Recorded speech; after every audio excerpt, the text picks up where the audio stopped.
राजस्थान की वित्त मंत्री दिया कुमारी भजनलाल सरकार का पहला फुल बजट पेश कर दिया है। बजट में किसानों, महिलाओं, व्यापारियों और आम लोगों से जुड़े कई बड़े ऐलान हुए हैं। चलिए फटाफट आसान भाषा में समझते हैं इस बजट में किसानों को क्या मिला, महिलाओं को क्या मिला, आम लोगों को क्या मिला और गरीबों के लिए कौन सी बड़ी घोषणाएं हुई है। सबसे पहले बेरोजगारों के लिए बड़ी खुशखबरी है। वित्त मंत्री ने बजट में 4 लाख नई भर्तियों की घोषणा की है। यह सभी भर्तियां 5 साल में होगी। इसके साथ ही सरकार नई युवा नीति भी लाएगी। 10 लाख से ज्यादा रोजगार के अवसर उपलब्ध करवाने की घोषणा वित्त मंत्री ने की है। इसके साथ ही वित्त मंत्री ने रोडवेज में 1650 कर्मचारियों की भर्ती की भी बजट में घोषणा की है। रोडवेज के लिए 500 नई बसें खरीदी जाएगी। साथ ही में 300 इलेक्ट्रिक बसें भी खरीदेगी सरकार। वहीं 800 बसें किराए पर ली जाएगी। अजमेर, कोटा, भरतपुर और उदयपुर सहित 10 जिलों में आधुनिक सुविधाओं युक्त बस स्टैंड बनाने का ऐलान सरकार ने किया है। इसके साथ ही सरकार ने एक और बड़ा ऐलान किया है। बीकानेर, भरतपुर, जोधपुर सहित कई बड़े शहरों के लिए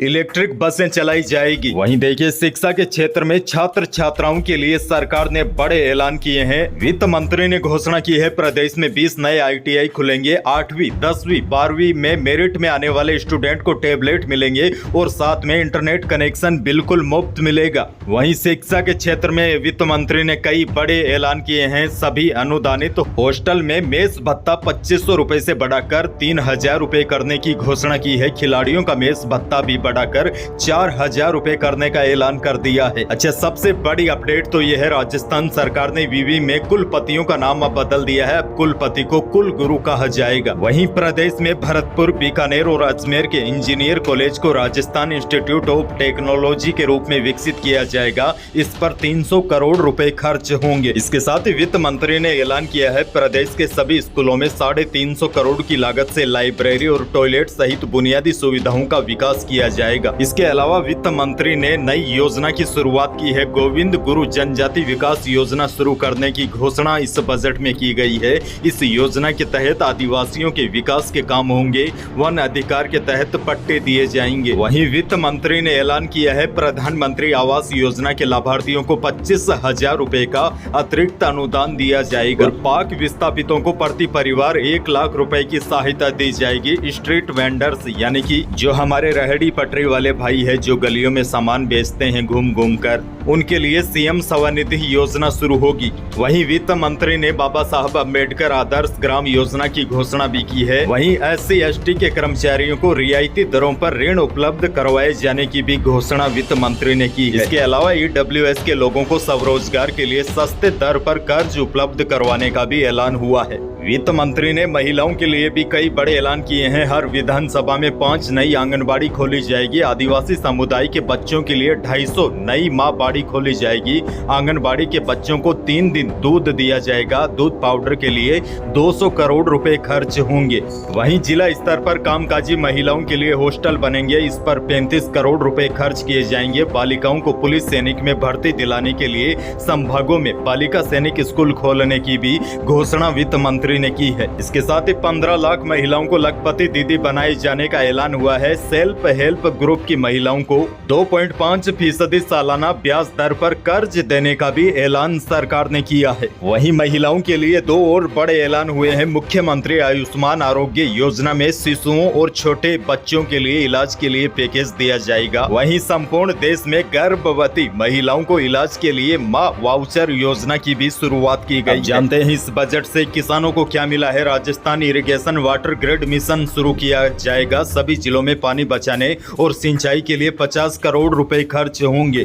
इसके साथ ही 31 मार्च 2024 तक लंबित बिजली कनेक्शन की पेंडिंग को समाप्त करने के लिए 1,45,000 नए कृषि कनेक्शन दिए जाएंगे। मुख्यमंत्री पशुपालन विकास बोर्ड की घोषणा हुई है। साथ ही में बड़ा ऐलान ये हुआ है 5 लाख नए किसानों को ब्याज मुक्त ऋण दिया जाएगा और इसी साल किसानों को 3500 करोड़ के शॉर्ट टर्म लोन बांटे जाएंगे। इसके साथ ही समय पर फसली कर्ज चुकाने वाले किसानों को 2% ब्याज अनुदान मिलेगा। इसके साथ ही मुख्यमंत्री मंगला पशु बीमा योजना की शुरुआत की गई है। इस पर 400 करोड़ रुपए खर्च होंगे। अच्छा, ऊंट पालने वाले किसानों के लिए भी बड़ी खुशखबरी है। ऊंट संरक्षण मिशन शुरू होगा। ऊंट पालकों को 20,000 रुपए का अनुदान दिया जाएगा। किसानों के लिए सबसे बड़ी और राहत की बात यह है, स्टाम्प ड्यूटी में किसानों को फायदा होगा। स्टाम्प ड्यूटी माफ होगी। वहीं खेती किसानी से जुड़े 5 लाख किसानों को ब्याज मुक्त लोन दिया जाएगा। अब जानते हैं आम लोगों को इस बजट से क्या मिला है। 25 लाख घरों को नल से जोड़ा जाएगा, 2 लाख घरों को नए बिजली कनेक्शन दिए जाएंगे। वहीं पूगल, छत्तरगढ़, बीकानेर, बोडाला, जैसलमेर में सोलर पार्क बनेंगे। अच्छा, राजस्थान के लोगों के लिए एक और बड़ी खुशखबरी, बजट में एक और बड़ा ऐलान हुआ है। सरकार ने काशी विश्वनाथ की तर्ज पर खाटू श्याम कॉरिडोर बनाना प्रस्तावित किया है, जिस पर सरकार 100 करोड़ रुपए निवेश करेगी। अच्छा, बजट में एक और बड़ी घोषणा हुई है। राजस्थान में अब सीएनजी और एविएशन फ्यूल सस्ता होगा। राजस्थान में सीएनजी फ्यूल पर लगने वाले वेट में कमी की गई है। वेट अब 10% ही लगेगा। वहीं एविएशन फ्यूल पर भी वेट कम किया गया है, लेकिन पेट्रोल और डीजल पर वेट कम नहीं किया है, जिससे लोगों की उम्मीद कहीं न कहीं टिकी है। फिलहाल राजस्थान में पेट्रोल और डीजल के भाव कम नहीं होंगे। वहीं सरकार ने सरकारी कर्मचारियों के लिए भी कई बड़े ऐलान किए हैं। सबसे पहले तो आपको बता दूं, संविदा कर्मचारियों को अब 2 बार 1 जनवरी और 1 जुलाई से इंक्रीमेंट दिया जाएगा। वहीं आरजीएचएस में अब सरकारी कर्मचारी अपने माता पिता या सास ससुर का भी इलाज करवा सकते हैं। वहीं बजट में यह भी ऐलान हुआ है, कर्मचारियों की सर्विस में रहते मौत होने पर अब 10 साल तक बढ़ी हुई दरों पर फैमिली पेंशन दी जाएगी। यह 1 अप्रैल 2024 से लागू मानी जाएगी। सरकारी कर्मचारियों की ग्रेजुएटी की सीमा भी 20 लाख से बढ़ाकर 25 लाख करने की घोषणा की है। वहीं पेंशनर्स अब 50,000 तक का इलाज करवा सकेंगे। इसके अलावा सरकार ने आज एक और बड़ा ऐलान किया है। जयपुर हवाई अड्डे टर्मिनल की यात्री क्षमता 50 लाख से बढ़ाकर 70 लाख की जाएगी। बाड़मेर के उत्तर लाइन में सिविल एयरपोर्ट की सुविधाओं के लिए फ्री जमीन दी जाएगी। कोटा में ग्रीनफील्ड एयरपोर्ट बनेगा। इसके अलावा एक और बड़ा ऐलान हुआ है, पंचायत के चुनाव एक साथ कराए जाएंगे। वहीं बजट में हेल्थ और पुलिस विभाग में करीब 9,000 नए पद भी सृजित किए गए हैं। शहरी विकास के लिए बजट में 1300 करोड़ रुपए का प्रावधान किया गया है। वहीं आपको बता दूं, राजस्थान में नो ग्रीनफील्ड एक्सप्रेसवे की घोषणा को भी एक बड़े डेवलपमेंट के तौर पर देखा जा रहा है।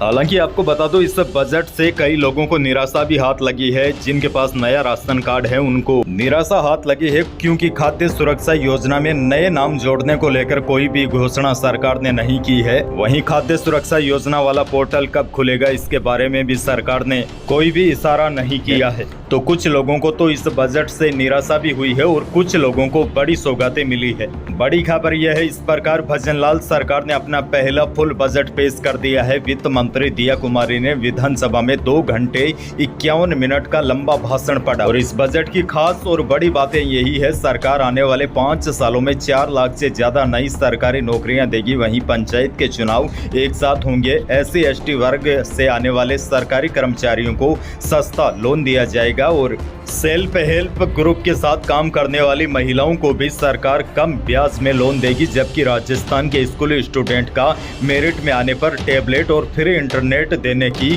बड़ी घोषणा की गई है।